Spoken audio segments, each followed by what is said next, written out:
Passar aí no jardim.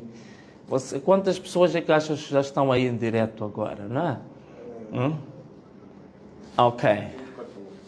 Ok, tão rápido. 4.000 pessoas. Então vocês, os 4.000 que já estão em direto, convidem outras 10.000, 15.000, 16, 30.000. Então convido 30 pessoas também para se ligar à nossa live. Bom, caros amigos, a live é muito rápida, então vamos iniciar assim.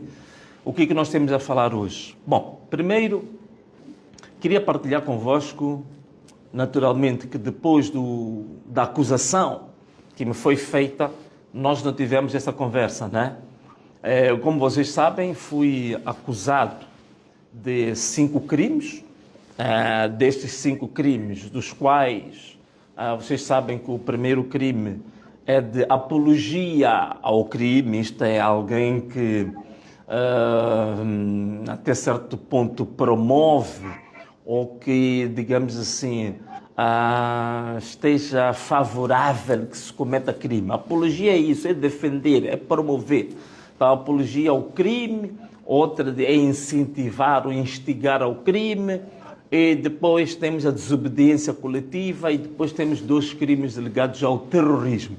Mas penso que toda a gente ficou atenta e mais sensível com a questão do crime de terrorismo. Bom, tudo bem, agora sou acusado de crime de terrorismo.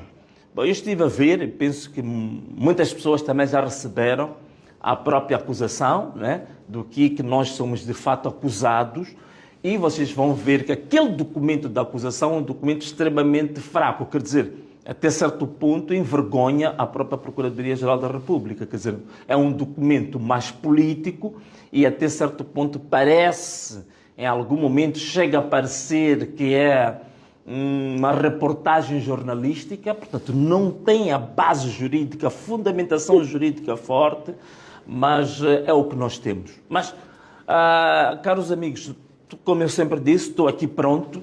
Né? Alguns achavam que eu haveria de ficar fora do país, havia de andar-me aí a esgueirar-me, a fugir. Não, estou aqui no país.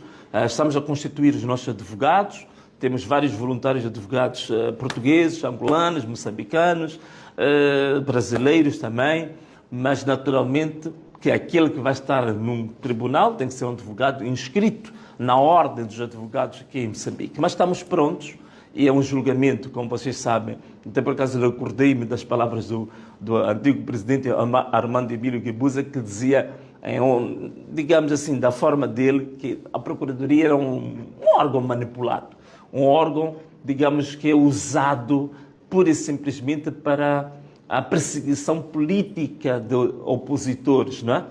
Então, era isto que eu queria aqui partilhar convosco, que é exatamente a confirmação dos 5 crimes, e estou pronto, vou defender-me, estou pronto para qualquer situação, estou pronto para qualquer decisão, e também, digamos que o povo vai ter uma oportunidade única, porque vamos ter o primeiro julgamento político da atualidade, não é? Então, era isto que eu queria conversar um bocadinho convosco. Estamos prontos, estou de pedra em cal para ir a esse julgamento e comprovar que, de fato, temos um regime que só está, digamos assim, preparado para perseguir as pessoas, só está preparado para perseguir os opositores, tanto ao sistema. Portanto, esta era a primeira coisa que eu queria vos dizer, e dizer ao povo moçambicano que vamos estar atentos. Vamos estar atentos porque vem aí a prova evidente de que, de fato, temos um regime que se posiciona como inimigo do povo, ok? Bom, caros amigos, também queria vos falar de uma coisa aqui que eu acho importante. Daniel Francisco Chapo, na Zambésia, disse que a Guerra dos 16 anos criou menos danos do que as manifestações. Isto é, as manifestações foram piores que a Guerra dos 16 anos, em termos de danos. Bom, eu achei muito interessante um internauta, um guru lá das redes sociais, o Damião Cumbana, que ele dizia que, bom, este tipo de análise que é feita desta maneira só pode ser realmente porque a guerra iniciou e Daniel Francisco Chapo ainda não tinha nascido, naturalmente. Quer dizer, ele não tem ideia, não faz ideia do que foi a Guerra dos 16 anos. Aliás, a Guerra dos 16 anos foi de 1977 até 1992. Em 1992 ele tinha 15 anos. Então, com 15 anos, provavelmente muitas questões ligadas à percepção real do que acontecia em Moçambique, ele podia não ter, quer dizer, ainda não tinha capacidade e maturidade para perceber o que aconteceu durante a guerra, não é? Então, se calhar é mais por causa disso, porque agora eu vou aqui dar-vos dados extremamente importantes, que é para recordar-vos alguns dados só para perceber os danos causados pela guerra dos 16 anos. Durante a guerra dos 16 anos, alguns não sabem, mais novos, a avaliação que foi feita até este momento foram de 1 milhão de mortos. Atenção, presta atenção, abre muito bem os ouvidos, estou a dizer aqui, 1 milhão de mortos. Isto, segundo as Nações Unidas, e aquilo que foi possível, digamos, contabilizar ou inventariar. Porque há muitas pessoas que desapareceram, há muitas pessoas que foram sequestradas, nunca mais foram vistas, mas aquilo que foi possível comprovar nos 16 anos de guerra foi 1 milhão de mortos. Durante os 16 anos de guerra, a avaliação que é feita pelas Nações Unidas foi entre 4 a 5 milhões de deslocados internos. Portanto, dentro do país, entre províncias, pessoas que fugiam, digamos assim, de situações de perigo de vida, foi entre 4 a 5 milhões de pessoas. Só de refugiados, isto é, pessoas que deslocaram do nosso país para fora do país, foi 1 milhão de deslocados, sobretudo no Malawi, no Zimbábue e na África do Sul. Só de minas terrestres levaram 20 anos a serem desativadas em todo o território nacional. Vocês imaginam o que é isto? Só em 2015 é que as Nações Unidas decretou que Moçambique estava de fato livre de minas. Portanto, foram 20 anos com minas terrestres. O PIB, isto é, a produção nacional, tinha caído, a educação tinha caído. Existe um estudo que mostra que cerca de 30% das escolas primárias tinham sido desativadas, estavam inativas, portanto não funcionavam. Os centros de saúde também, o nível de saúde também caiu bastante em Moçambique. Agora, caros amigos, eu quero fazer também aqui uma ponte com uma outra coisa que Daniel Francisco Chapo disse também na África do Sul, na cimeira dos partidos libertadores, que ele dizia que existem forças imperialistas e neocolonialistas, e também introduzia isto também a questão da extrema-direita, que quer acabar com os partidos libertadores. Quer dizer, um discurso que foge da responsabilidade dos problemas reais que os nossos países têm e quer se refugiar no fácil discurso de que existe uma conspiração internacional, de que o Ocidente é que quer voltar a neocolonizar Moçambique, de que há um poder imperialista que quer ocupar o território moçambicano. Quer dizer, até a palavra imperialista hoje praticamente já não é usada, não é? Isso era usada mais na Guerra Fria. Hoje há outros termos mais adequados à situação real da modernidade. Tanto também está a usar a linguagem totalmente desadequada. Tanto uma pessoa que não percebe exatamente da análise sociológica dos fenómenos atuais. Portanto, não tem percepção real sobre a análise da geopolítica e das questões pertinentes. Tanto mais que até o presidente Joaquim Chissano, né, que também é o presidente que tivemos, né, eu já falei aqui várias vezes sobre as questões do presidente Chissano, ele próprio chegou a dizer que os partidos libertadores tinham se separado, tinham se afastado do povo. Que me parece muito bem essa percepção. É uma pena que ele próprio diz isto neste ambiente, mas na prática ele próprio, em Moçambique, nada faz para que esse fosso entre os políticos e o povo seja reduzido. Tanto mais que ele andou na campanha da própria Frelimo, ele teve uma oportunidade de ser um moderador no conflito que nós tivemos. Joaquim Chissano não se posicionou como moderador, com a posição que ele tem, com os cargos que já ocupou.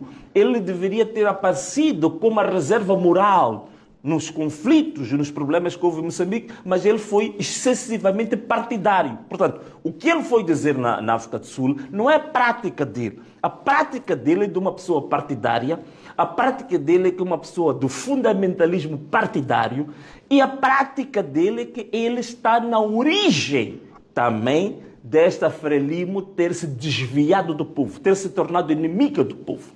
Então, ainda o presidente Chissano teve essa tirada um pouco razoável. Eu lembro-me também que o próprio presidente da África do Sul, Cyril Ramaphosa, chegou a dizer também que é preciso fazer meia-culpa. Quer dizer, até os velhotes, digamos assim, Cyril Ramaphosa, Joaquim Chissano, Thabo Mbeki, reconhecem que o problema deve ser analisado numa autorreflexão pelos partidos libertadores e não atirar a culpa para o Ocidente, para o imperialismo, para o neocolonialismo. Quer dizer, a culpa não é do outro. É preciso saber, dentro dos vossos próprios países, como é que estão a gerir a coisa pública? Como é que estão a gerir as necessidades da população? Estão a responder aquilo que são os maiores anseios do povo ou não? Estão a respeitar os direitos humanos? Estão a respeitar a oposição? Problema que nós temos, crime organizado que acabou assaltando esses partidos libertadores, esse é que é um problema sério. Como é que não se vão afastar do povo quando nós temos aqui em Moçambique esta indústria que está a crescer dos raptos e dos sequestros, que já levou centenas de famílias de empresários a desaparecerem de Moçambique? Muitas delas hoje estão na África do Sul, algumas delas estão em Portugal, outras no Luxemburgo, muitas delas no Dubai. Então, como é que esses partidos libertadores vão aqui falar de imperialismo? Os raptos e sequestros são feitos pelos imperialistas. Os crimes estão a acontecer agora, a polícia balear-se umas às outras. Isso é problema do imperialismo. Roubo de votos que é feito nos últimos 30 anos, isso é feito pelo imperialismo. Portanto, é um discurso totalmente absurdo, medíocre, extremamente triste, e que até envergonha a juventude, como muita gente diz que ela é jovem, mas que juventude é esta, com ideias muito mais retrógradas até do que os próprios velhos. Joaquim Chissano e o Cyril Ramaphosa até o suplantaram em termos de ideias mais jovens, ideias mais frescas, não é? O problema que está aqui, que tem que ser refletido, esses partidos de uma matriz comunista como a Frelimo, já sabem da famosa doutrina do comunismo, da crítica e da autocrítica. Então, já não fazem autocrítica. Já se esqueceram da autocrítica.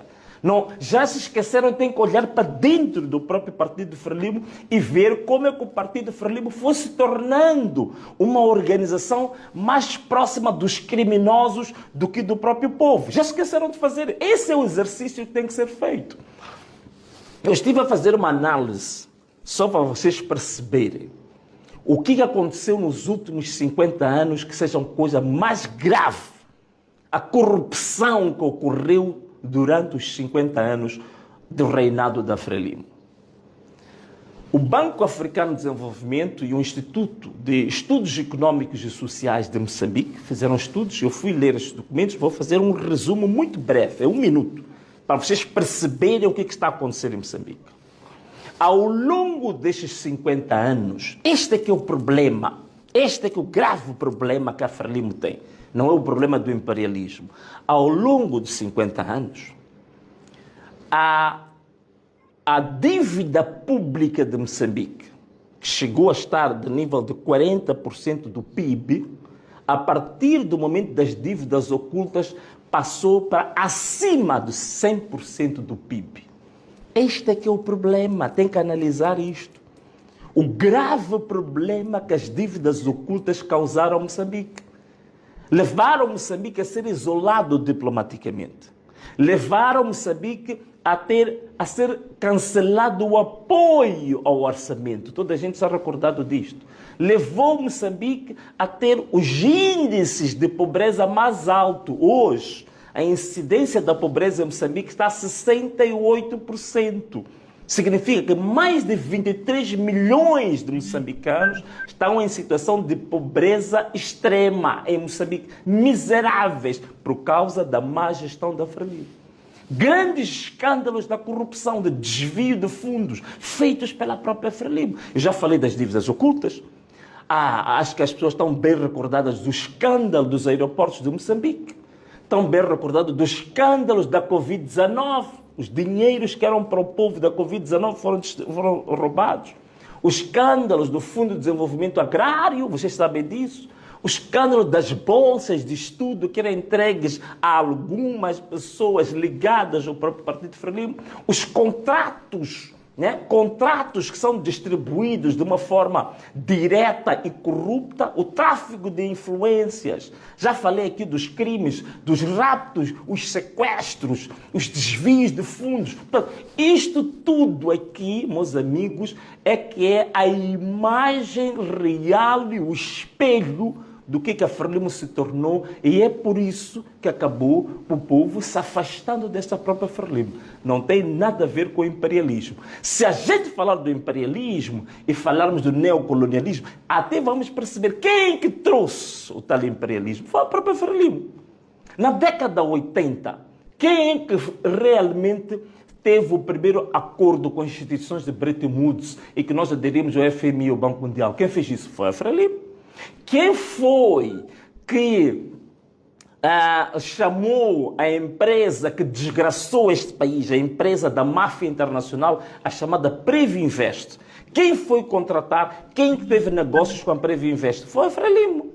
Quem recebeu os 10 milhões de dólares desta empresa corrupta e criminosa a nível internacional? Foi a Frelimo. A Frelimo que recebeu os 10 milhões e até hoje nem a Procuradoria, nem nenhuma outra instância de justiça já vão pedir justiça a Frelimo. Portanto, a Frelimo, se há mão externa em Moçambique, se há mão do imperialismo em Moçambique, se há mão do neocolonialismo em Moçambique, foi a Frelimo que acabou trazendo o neocolonialismo, trouxe o imperialismo, trouxe a mão externa, trouxe os corruptos internacionais para aqui. Não se esqueçam que o maior mafioso do Brasil, o maior mafioso do Brasil, do maior grupo criminoso brasileiro de tráfico de drogas, foi encontrado aqui em Maputo. Aqui em Moçambique é onde ele estava. Nós hoje somos os maiores corredores de droga do mundo. Quem está a fazer isso? É a própria Frelimo. O CIP fez um estudo ainda no ano passado sobre quem que são os detentores das maiores minas de pedras preciosas em Moçambique. Quem são? São membros do Partido Frelimo. Quem quiser vai ao CIP e vai encontrar os nomes, incluindo até o ministro da Defesa. É um deles que se beneficia de minas, de exploração mineira em zonas onde o povo está a fugir dos terroristas. Eles estão lá a ter concessões mineiras. Este é que é o grande problema. E agora, veja só isto. Os mesmos estudos do Banco Africano de Desenvolvimento, do IES, fizeram cálculos de qual foi o peso. Presta atenção no que eu vou te dizer agora. Isto é extremamente importante. Abre bem os teus ouvidos, os teus olhos, olha muito bem para mim. Isto que eu vou dizer é extremamente importante. O Banco Africano de Desenvolvimento, atenção que até é africano. Se eu dissesse que foi o Banco Europeu, iam dizer que é um banco de fora. O Banco Africano de Desenvolvimento e o IES, numa estimativa um pouco conservadora, disse que em Moçambique o custo da corrupção, presta atenção que vou dizer, o custo da corrupção nos últimos 50 anos, aqui em Moçambique, causada pela Frelimo, foi avaliado entre 15 a 20 bilhões de dólares. Veja só isto. De 15 a 20 bilhões de dólares foi o custo financeiro da corrupção para Moçambique. Significa, há 15 a 20 bilhões de dólares que devia ter sido aplicado para desenvolver as estradas, para desenvolver portos, barragens, diques, para desenvolver digamos assim, a comercialização agrícola, para desenvolver um sistema de saúde, para desenvolver a nossa educação, para dar melhor qualidade de vida à população, mas entraram nos bolsos de certas pessoas. Quem são essas pessoas? São pessoas ligadas ao Partido Libertador, Partido Frelimo. Volto a repetir os números do Banco Africano de Desenvolvimento. 15 a 20 bilhões de dólares foi o custo da corrupção em Moçambique. Com 15 a 20 bilhões de dólares, nós haveríamos de converter Moçambique, e eu vos garanto, numa grandíssima nação. Numa grande nação. Que nos desse esses 15 a 20 bilhões de dólares. O que Moçambique não seria? Seria uma grande nação. Que tipo de qualidade de vida íamos dar aos moçambicanos? Incrível. Portanto, boa parte da miséria, do atraso, da situação dramática em que os moçambicanos estão, é exatamente por causa deste Partido Libertador, que hoje reclama do imperialismo, que fez com que esta nação entrasse no fundo do poço, entrasse no precipício. Volto a repetir o número calculado, 15 a 20 bilhões de dólares foi o preço, foi o custo da corrupção no nosso país, o custo financeiro. Então, já falei da Guerra dos 16 anos, dos números, estou a falar dos números da corrupção. Portanto, está mais do que claro aqui os verdadeiros custos que foram causados neste país e que não têm nada a ver com estes discursos de se acomodar atrás do imperialismo e do neocolonialismo. Portanto, fica aqui muito claro que os 16 anos de guerra foram muito mais dramáticos, muito mais destruidores do que propriamente o que aconteceu no período das manifestações, não é? Portanto, quem não quer ver isto, quem não sabe, significa que não está preparado, não tem compreensão mínima de fenómenos históricos, fenómenos sociológicos e fenómenos económicos. Portanto, não está capacitado para fazer uma interpretação histórica adequada do país que diz que quer governar, porque até agora não me parece estar a governar. Parece que a única agenda da sua governação é só falar do Venâncio para todo lugar onde passa. Governação que é boa, ainda não vi nada. Bom, caros amigos, queria partilhar também uma coisa convosco. É que eu estou a receber muitas chamadas, muitas mensagens. Ontem, antes de ontem, recebi muitas mensagens no nosso canal, no nosso e-mail de denúncias. As pessoas reclamarem porque em Moçambique ainda não temos um operador aéreo privado. O espaço aéreo doméstico, sobretudo os voos comerciais domésticos, ainda estão dependentes, estão exclusivamente com a LAM, e que, como vocês sabem, a LAM está totalmente falida, escangalhada, estropiada, miserável, digamos, pelos grandes esquemas de corrupção. E eu já fiz um programa aqui que eu falei da história da LAM, da história da aeronáutica civil em Moçambique, e que eu dei muitos dados sobre as razões da decadência da LAM.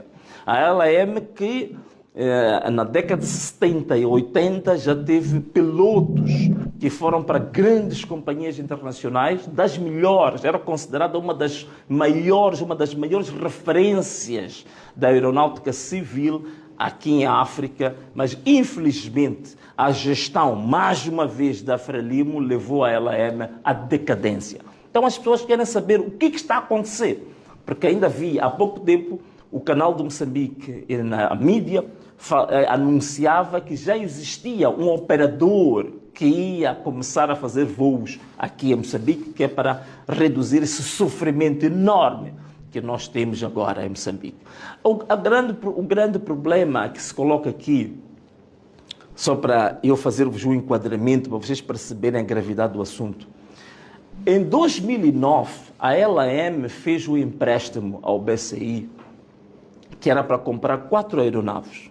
Para além das 4 aeronaves, Este empréstimo também era para fazer formação de pilotos, era também para, digamos assim, a formação de técnicos de manutenção, era para a aquisição de peças sobressalentes, outras coisas. E também fez o mesmo empréstimo ao Moza Banco. Portanto, o empréstimo do BCI, do Moza Banco, dá 100 milhões de dólares. Até hoje, esses empréstimos estão nas contas da LAM. Há pouco tempo, houve um relatório de auditoria da LAM, feita pela Deloitte, se não estou em erro, que mostra que hoje a LAM, só com os bancos nacionais, tem 100 milhões de dólares de dívida. A situação líquida, como se diz em contabilidade, a situação líquida da LAM, aquilo que a LAM vale uma dívida de 350 milhões de dólares. Portanto, a LAM, neste momento, ela tem uma situação líquida negativa de 350 milhões de dólares. Só com bancos, são 100 milhões de dólares para o BCI e o Moza Banco. Aquilo que eu já tinha dito aqui. E vejam só, a LAM fez um negócio, fez uma reestruturação da sua dívida, portanto, negociou com o BCI e com o Moza Banco para estender o prazo do pagamento dos 100 milhões de dólares. Significa que a LAM só vai pagar a sua dívida em 2033. Presta atenção no que estou a dizer. Ouve bem. Presta atenção no que estou a dizer. A LAM está neste momento com uma dívida de 100 milhões de dólares dos bancos e que diz que só vai pagar até 2033. Fez uma reestruturação da dívida para pagar até 2033. Significa que há meninos que estão a nascer aí, já vão nascer com a dívida da LAM. Só de fornecedores, os maiores fornecedores que a LAM tem, que é Aeroportos de Moçambique e a Petromoc, são 110 milhões de dólares. Portanto, esta empresa está totalmente afundada. Está com dívidas muito acima da ponta dos cabelos. Está totalmente mergulhada em dívidas.